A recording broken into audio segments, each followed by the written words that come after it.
everyone, Danny Roddy of DannyRoddy.com. Thank you so much for clicking on this video. Thank you for liking, subscribing, commenting. Sincerely appreciate it. Thank you guys so much. I have an amazing audience, and that's because of you guys, so thank you. Let's jump right into it today. Today I want to talk about 3 ways keto and carnivore diets promote metabolic stress. And this video was motivated by the video that I made back in April talking about my experience on a meat and water or muscle meat and water diet, a la Charles Washington or Owsley Stanley, the bear. And that was my version of zero carb or the carnivore diet. And I made a case in that video that it increased parameters of metabolic stress in the Hans Selye version of metabolic stress when speaking about it. And so I've received lots of pushback on that idea that dropping the carbohydrate low can cause stress. And so I wanted to try to clarify my thoughts on the issue here for anybody who's interested. And so we're going to get into, for what it's worth, I agree with keto and carnivore people on multiple levels, and we'll get into that. The major disagreement is stress, like the definition of stress. And my short elevator pitch would be anything that interferes with the oxidation of sugar and the use of oxygen. So one way you could promote stress was running around your block and engaging in breathless exercise. But another way to have stress without really doing anything is having your thyroid be suppressed. And you would be basically hyperventilating, just sitting around doing nothing. So you would, your oxygen supply would be interfered with by not producing enough carbon dioxide. And we'll get into that mechanism in a little bit. And the too long didn't watch is that I think keto and carny people tend not to have a functional model of metabolic stress. So virtually nothing is deemed as stressful or thyroid suppressive. And I'll make the case by talking about higher levels of cholesterol that's so common in low carb, keto, and carnivore groups. And that happened to me as well and many other people. And I'm not going to talk about high cholesterol in the way that vegans talk about it. That's going to lead to heart disease, more as just a marker of a hypometabolism or a thyroid suppressed state. I'm going to talk about the reduction in carbon dioxide, which really isn't up for debate. That's something that happens when you drop the carbohydrate.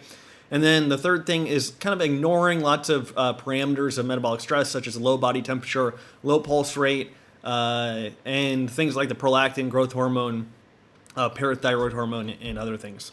And so for what it's worth, we agree on multiple levels of, people think that I think it's impossible to have a health improvement on a carnivore or keto diet. That's not true. I think removing hundreds of irritating additives in regular foods like gums, dyes, carrageenan, citric acid is likely to improve the health. Removing grains, beans, starches, undercooked vegetables that interfere with the digestion by increasing bacterial endotoxin or lipopolysaccharide. I think that's important. Obtaining adequate protein, and so it's hard to get lots of protein on different diets, and so that's where at least carnivore diets really excel. Removing added polyunsaturated fats. So I think this is the biggest insult to our dietary food supply. And any diet that decreases the polyunsaturated fat intake, I think, would be useful and good for health. Removing unneeded supplements. So I think lots of people arbitrarily take supplements and they can be allergenic and the person might not know. And becoming proactive about a health situation. So I think you have a problem, you do some diet and it fixes the problem, and that's a huge win for the person. And of course, not so much the meat and water or the muscle meat and water style carnivore diets, but the other types where it's more freedom in the animal kingdom that advocate liver and gelatinous cuts of meat. I think that's really good too. So what is stress? And I'm going to be pulling from Hans Selye, who's really the pioneer of all things related to the physiology of stress. And he thought that it was stress is the non-specific response of the body to any demand placed upon it. And of course, complete freedom from stress is death. So that's not what we're talking about here. And Selye says, the businessman who is under constant pressure from his clients and employees alike, the air traffic controller who knows that a moment of distraction may mean death to hundreds of people, the athlete who desperately wants to win the race, the husband who helplessly watches his wife slowly and painfully dying of cancer, all suffer from stress. The problems they face are totally different, but the medical research has shown that in many respects the body responds in a stereotyped manner, which with identical biochemical changes essentially meant to cope with any type of increased demand upon the human machinery. The stress-producing factors, technically called stressors, are different, yet they all elicit essentially the same biological stress response. And so if you ask a keto or carny or low-carb person, they might say the advent of the diseases of civilization are because of these new, novel, refined foods. But to Selye, the diseases of civilization were diseases of adaptation. And so he says, thus developed the concept that many of the most common maladies of man are diseases of adaptation. That is to say, the byproducts of abnormal adaptive reactions to stress. And so that's not to say the new, novel, refined foods don't contribute to a pathological stress response, but this view is a little bit more nuanced, and it has a mechanism built in.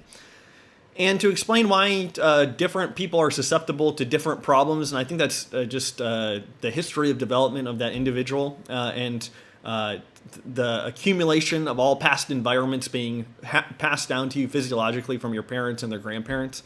But Selye says that in the body, as in a chain, the weakest link breaks down under stress, although all parts are equally exposed to it.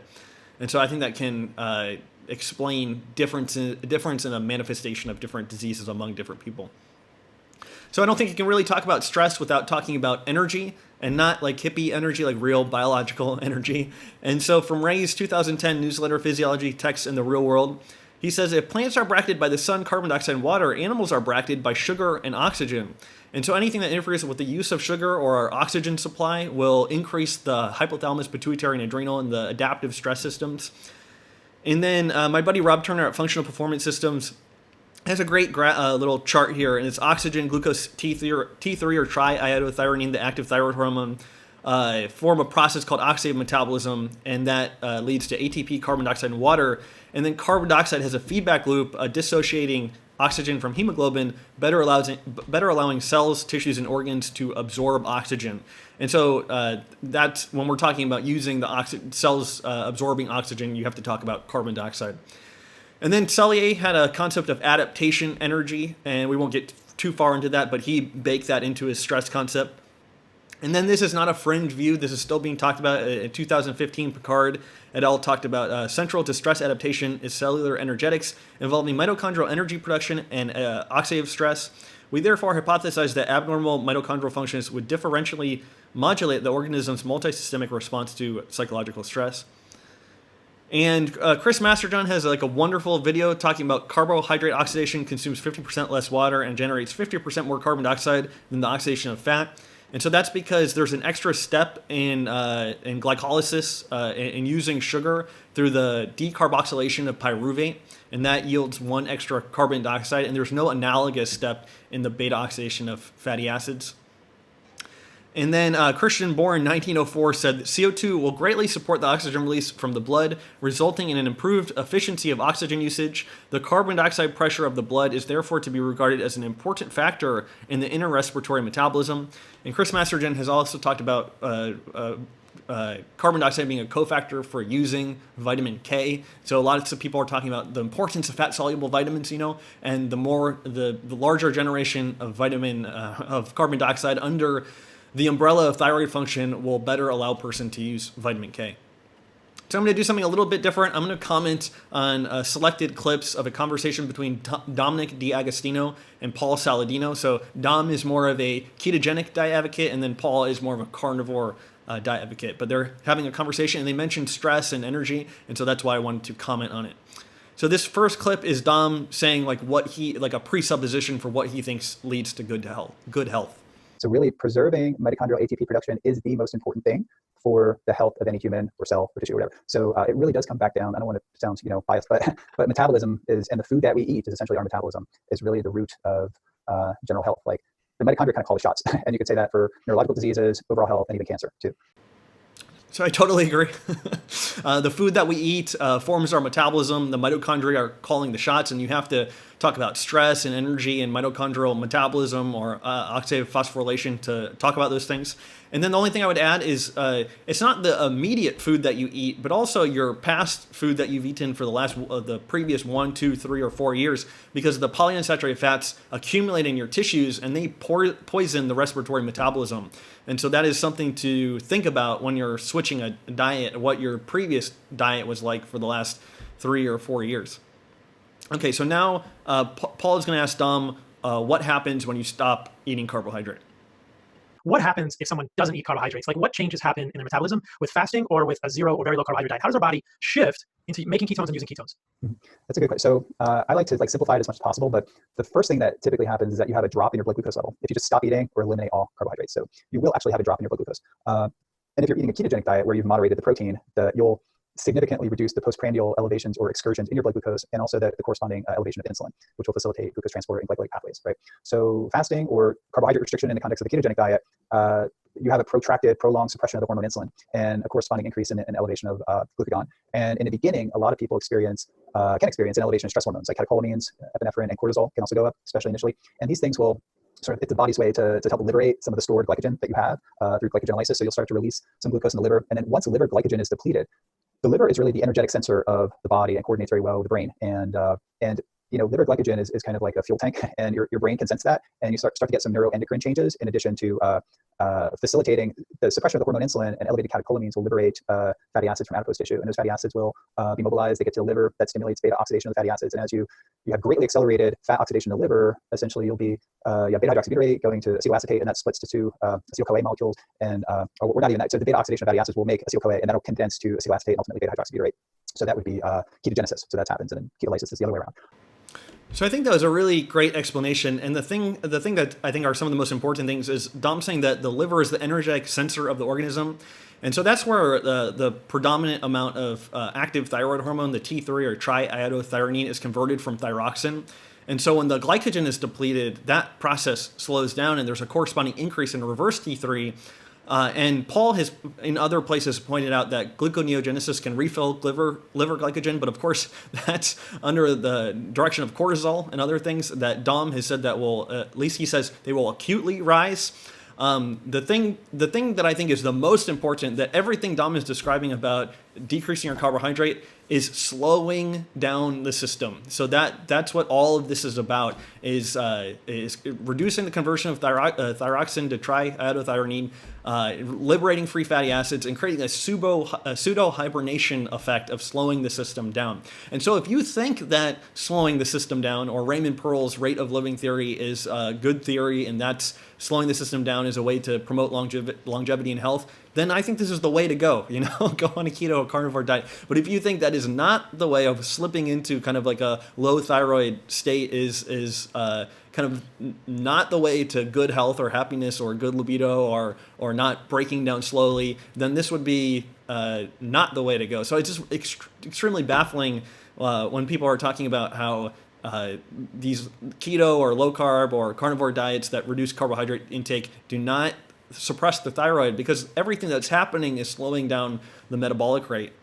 So it just the increase in the hypothalamus, pituitary, and adrenals, and the pituitary, according to W.D. Dunklo, the whole point of the pituitary is to reduce the person's tissues to thyroid hormone, to slow down the system, to go longer on less.